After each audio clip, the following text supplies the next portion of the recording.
Lovingly, that is. And there was one little voice that told me I should not use overhead today. I always use overhead, and I just listened to that voice. So, good morning, Vision. Change your thinking, change your life. Now, we've heard that many times, over and over. And I remember the very first time I heard that phrase. It was actually a cassette tape. Anybody remember cassette tapes? It was a cassette tape by Louise Hay. And she talked about that you can change your life if you start to change your thinking. And I thought, wow, that is a great concept, and I'm going to start just to do that and try that. And then I thought, well, hold on a second. I know I can change the thoughts that come up, but why not change in a way so the thoughts don't even come up anymore? Because we don't consciously think to have less than positive thoughts, do we? Those thoughts, they just pop up somehow. So we know that our thoughts create our reality. And we also ask ourselves the question, well, how do those thoughts get there in the first place? So if our reality is an outpicturing of our thoughts, what are our thoughts an outpicturing of?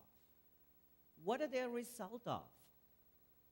Our thoughts are a result of our behaviors, of our beliefs, of our values, and of all the meaning that we have given to our past experiences. So if we want to change our life, changing our thinking is a fantastic step, and we already do that. But if we want to change our lives, ultimately, we also must change our values, our beliefs, and the meaning that we have given to all of the experiences of our past. Because that is part of what creates our reality. Does that make sense? I was drawn to a book yesterday, and for some reason I just thought I need to pick this book up.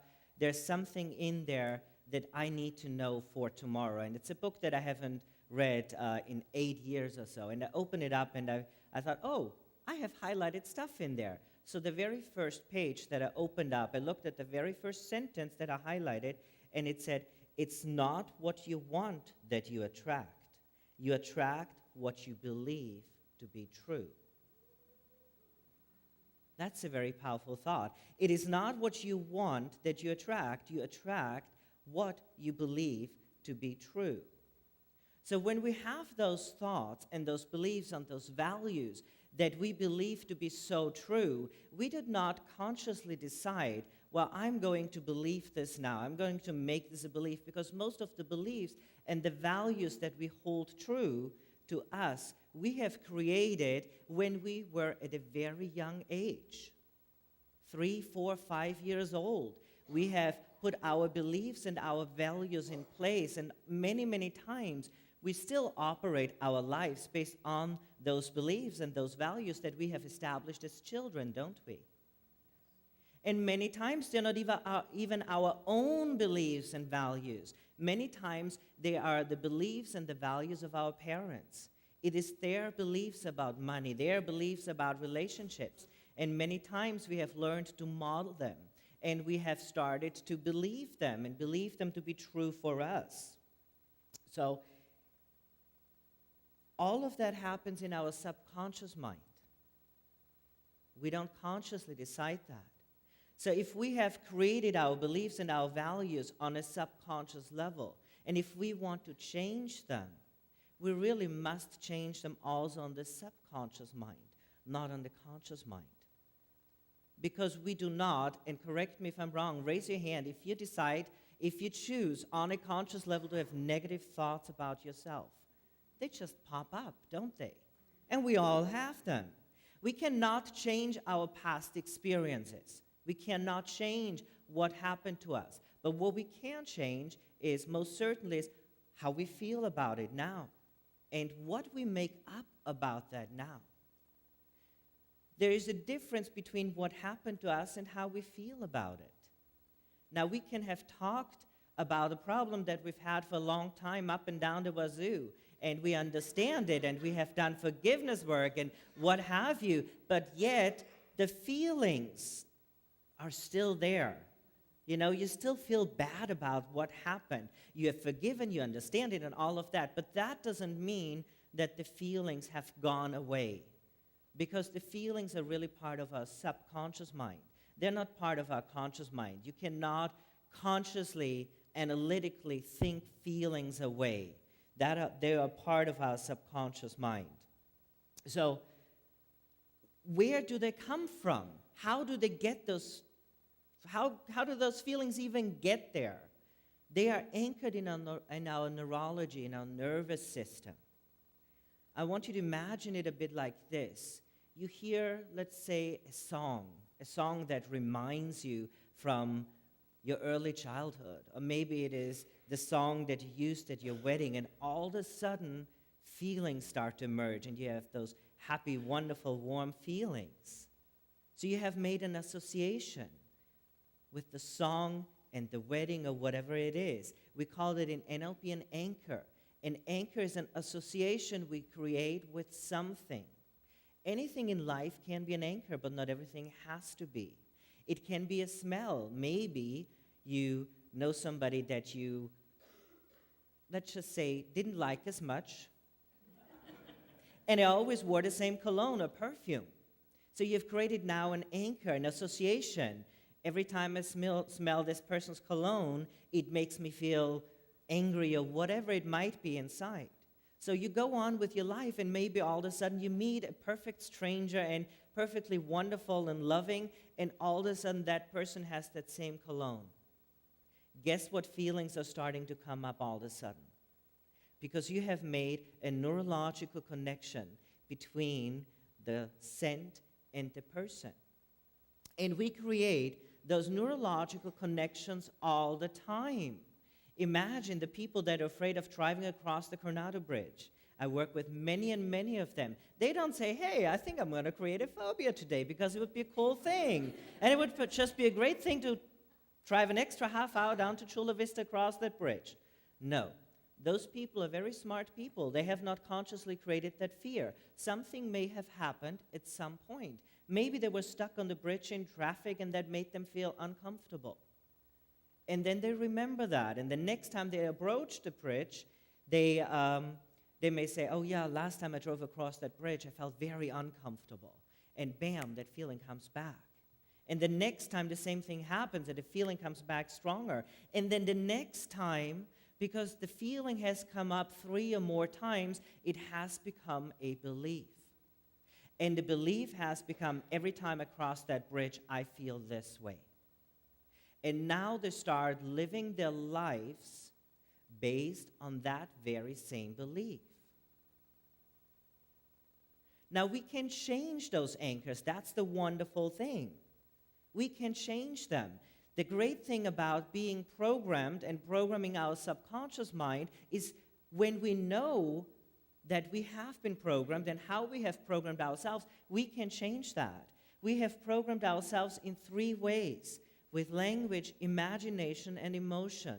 Those are the 3 ways we program our subconscious mind, and I will share a few ideas of how you can start reprogramming your mind right away. I'll give you another example. 2 weeks ago, I had a client come into town from the East Coast, and she came in for interviews to find a job. She had 7 interviews in one day, a day break, and another 7 interviews the next day.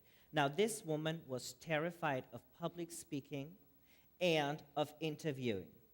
She told me the first thing I do when I get in the room that I'm interviewed, I make sure that the door isn't locked. I look where all the possible exits are. My heart starts to beat fast. I start to sweat. I can't formulate a thought. I start to mumble. All of those things started to happen for her. Somehow something happened, and it became a belief. So what we did is she made an association. We created a new association to interviewing. So anytime that she will go interview in the future, that she will feel happy, wonderful, pleasant, confident thoughts, and no longer the thoughts that she experienced in the past. She programmed those thoughts, and she has the power to reprogram them.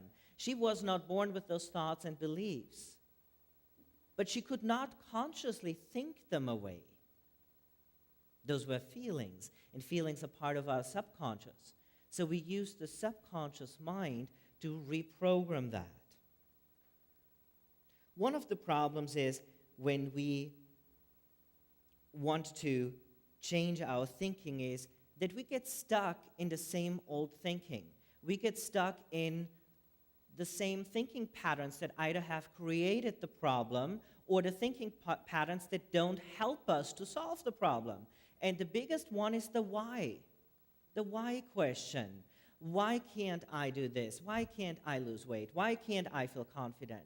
Well, guess what? Why is a lousy question, and if you ask a lousy question, you're going to get a lousy answer. The why question will keep you in the problem, and it will keep you circling around the problem over and over and over. So what you have to do is you have to change the question that you ask yourself. So rather than asking a why question, you want to ask the question that starts with what or how. What can I do now to let go of weight? You don't want to talk about losing weight because the subconscious mind doesn't want to lose things. What can I do now to let go of any excess weight I no longer need and enjoy the process of doing so? Now you have created a whole new question, and now your mind is going to seek answers and find solutions. Why don't I feel confident speaking in front of people? Well, that's not a good question. What can I do now to feel more confident and comfortable when I'm standing in front of a group of people? So we must change the questions that we ask ourselves. Why do I never have enough money? Versus, how can I manage my money effectively and efficiently so that I have enough money to pay all of my bills and have money left over at the end of the month? So it's about changing the way we think. Also, we can reframe our thoughts. And there's two different types of reframes that we have in NLP. And one is a content reframe and one is a context reframe. And what that means, we take our thought and perhaps we give it a new meaning, give it a new content. So there's this woman, and she was, let's call it detail-oriented. Normally we start the word with an A. And she was very particular about her carpets. And she would vacuum after the kids went to school. She would vacuum her carpets, and the lines had to all be exactly the same way, you know, those carpet lines. And they had to be just so and just perfect. And then her children came home from school. They didn't take off their shoes, and they left all those footprints in the carpets, and it just drove her crazy. She just could not get over this until somebody said to her, wow, isn't that wonderful? All those footprints, they just symbolize all the loving people that you have in your life and that you're blessed with. And bam, it changed for her. Yeah? She changed the thought, put it into a different content, gave it a different meaning, and she started to notice how she felt about things. A context reframe is if we take one thing, a thought that we have, and we put it into a different context. So for example, oh, my 6-year-old is so headstrong. I don't know what to do with him. I don't know what to do with her. Well, won't you be happy that he or she will be able to fend for herself when she's older? So we put that into a different context, and all of a sudden, it starts to feel differently. Now, I always feel I shouldn't say always. I felt very pressured to come up with fantastic quotes and philosophers because all the people who speak here, always quote wonderful philosophers. So I will do the same. So the first one, and that's a wonderful reframe, comes from the donkey from Shrek. And he said, come on, princess, you're not that ugly. All right, you are ugly, but you're only ugly like that at night. Shrek is ugly 24/7. So a perfect example of a reframe. We just look at it in different ways. And the interesting thing about the subconscious mind is that we are bombarded every second by 2 million bits of information, every second. But our mind can only take in 7 plus minus 2 bits of those information. Now that actually comes from a psychologist by the name George Miller, and he wrote the most highly cited paper in psychology, and it's called The Magical Number 7 plus or minus 2, Some Limits on Our Capacity for Processing Information. So we are bombarded with information all the time, but we don't take everything in, and we give it a meaning. We give the experience that we have meaning based on our beliefs, our values, and our past experiences. And the meaning we give our experiences causes us to change the way we feel and our behavior, our body language, and based on that, we start responding to the world and to the people around us.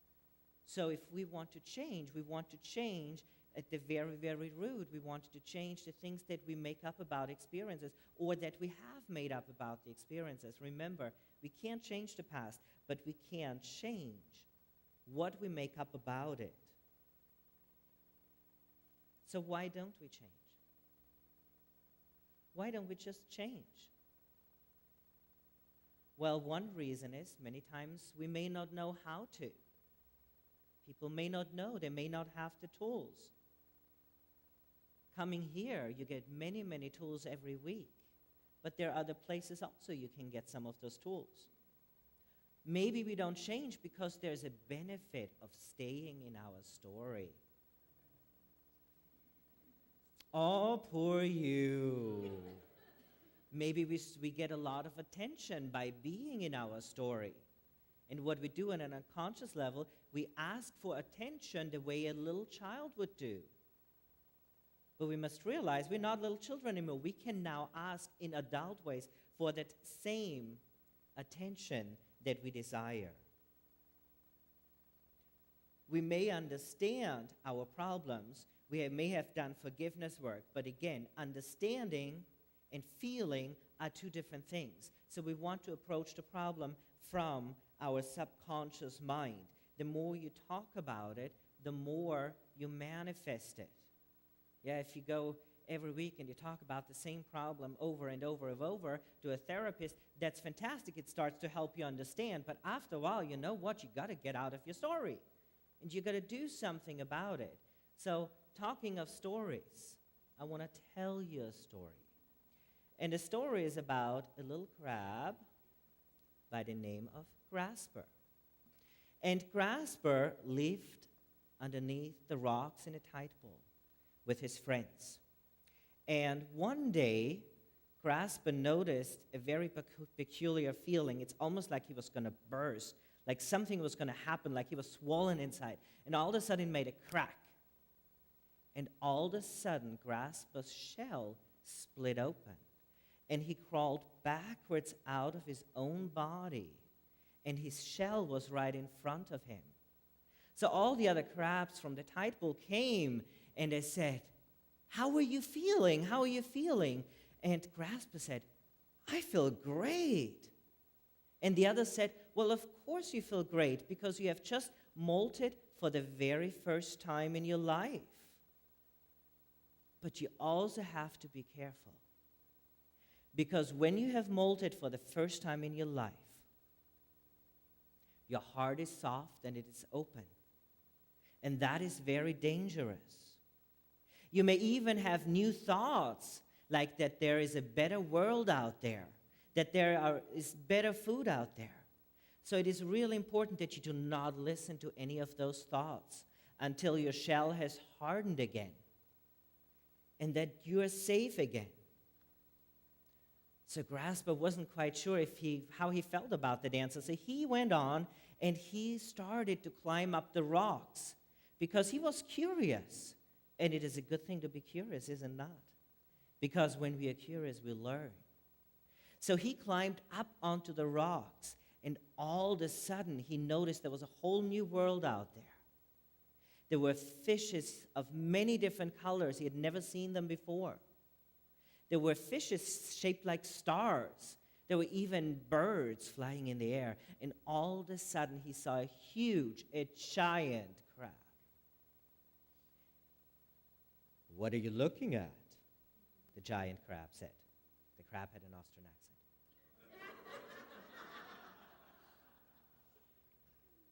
And Grasper said, "I have never seen a crab this big."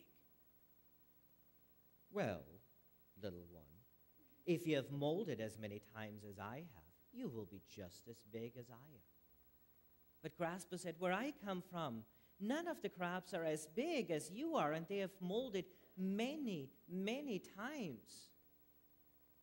"Well, do they ever leave that place of yours?" "No, they always stay there because they are afraid." "Well then, you have to leave your world if you want to grow.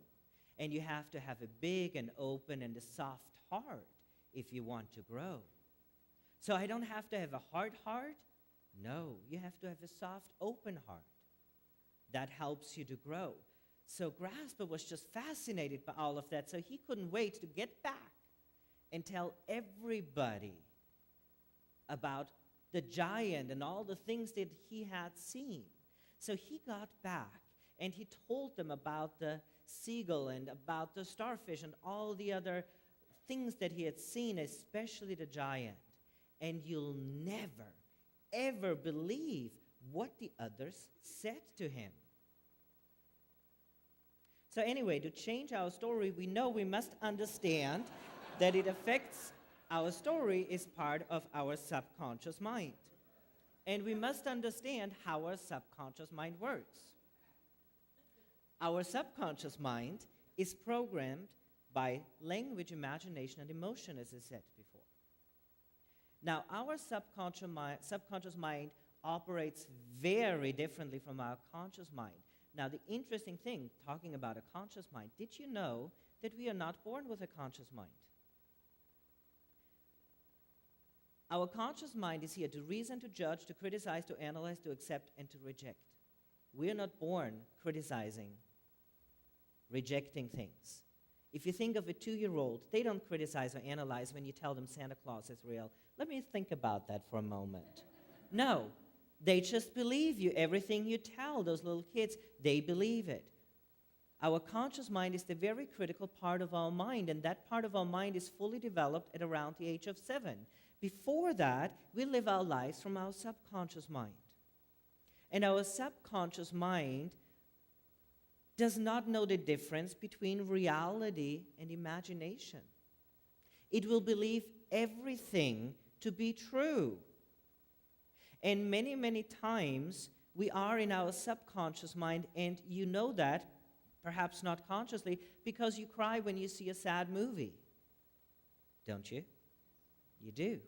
Well, consciously, you know that is not true. That is not real. You don't need to cry. But at that moment, your conscious mind, the critical part of your conscious mind, is just taking a nap. And then the movie bypasses the critical part of the conscious mind. It enters the subconscious mind, and the subconscious mind believes it to be true. The subconscious mind does not know the difference between reality and imagination. So what would happen if you start to imagine wonderful, positive, happy thoughts? Just saying. The subconscious mind will take language literal, and it will take feelings as a fact. Also, the subconscious mind does not know a negative. Don't think of a cookie. How many of you thought of a cookie right now? I told you not to think of a cookie. So here is the problem. When we talk about our challenges, I don't like the word problems, our challenges, we may say, oh, I don't want to be poor. Well, where does the mind go to? It goes to poor. When I work with smokers and I help them quit smoking, I said, well, stop talking about cigarettes and smoking. Even if I say I'm not going to smoke anymore, I'm not going to have cigarettes, I'm giving up cigarettes, I'm giving up smoking. Well, what does the mind go to? Cigarettes, smoking, smoking, cigarettes, cigarettes, smoking. And then it says, oh, I wasn't supposed to think of that. But by that point, it is too late. Because the subconscious mind has made an association and has created the desire for a cigarette. Next thing you know, they're lighting up. That's why when we speak affirmations, we speak them in the positive, and we affirm what it is that we choose to have in our life, not what it is that we no longer want in our life.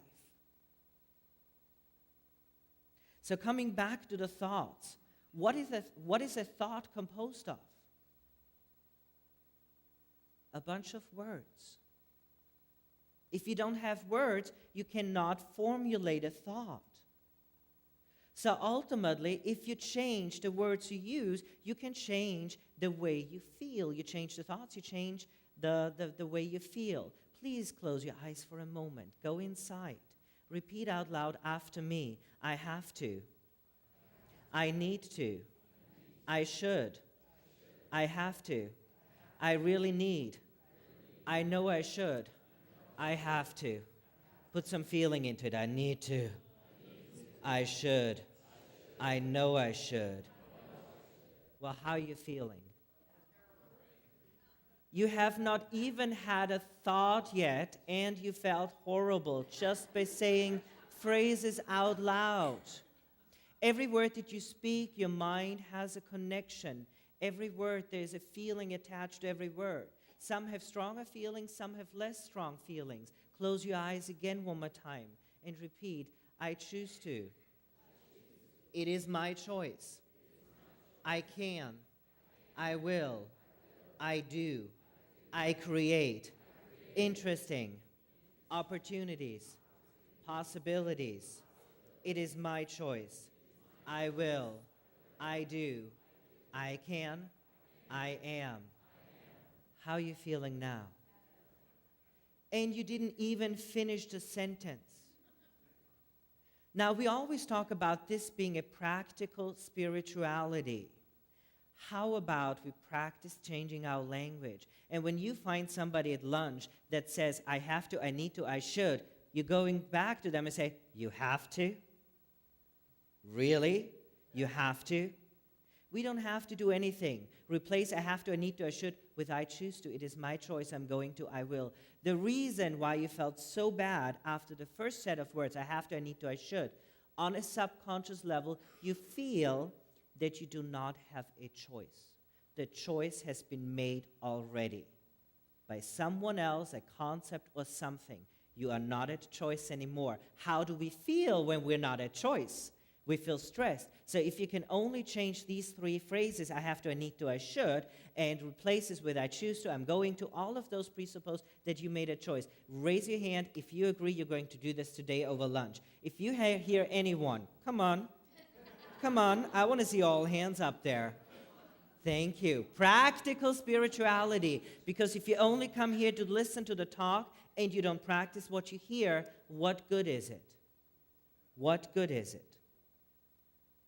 Also pay attention to what it is that you say to yourself. The book, again, that I opened yesterday, the next highlighted section said, the seemingly harmless habit of talking to yourself is the most fruitful form of prayer. What is it that you're praying upon? Are you praying on positive, happy thoughts or less than? We also program our mind with imagination. As I said, our brain does not know the difference between imagination and reality.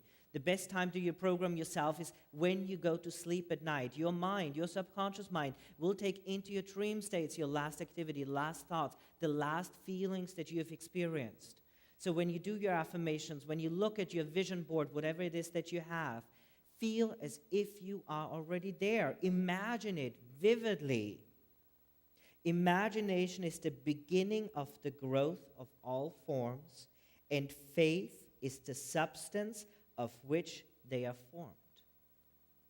That's some great book. You want to hear that one again? Yes. Imagination is the beginning of the growth of all forms, and faith is the substance of which they are formed. Visualization is the language of our subconscious mind. To quote another very well-known philosopher, Peter Pan, Just think of happy things, and your heart will fly on wings forever in never, never land. Daydream. Last but not least, it is his emotions. Motion creates emotion. When we exercise, we start to feel better. Motion creates emotion. Amy Cuddy, she's a social psychologist from Harvard, and her research is mostly based on nonverbal behavior and the effects of social stimuli on hormone level. Gave a talk. I encourage you to look it up. And they were looking at people. They had people take on a power position, whatever that meant for them. They would take saliva, and they would test the saliva for A, the power hormone, which is our testosterone, and B, our stress hormone, which is cortisol. And they just made a note of that. After only 2 minutes of standing in a power position, everybody's testosterone level went up and everybody's cortisol levels went down. Then they also had the same people take on positions of defeat and helplessness, and they tested again.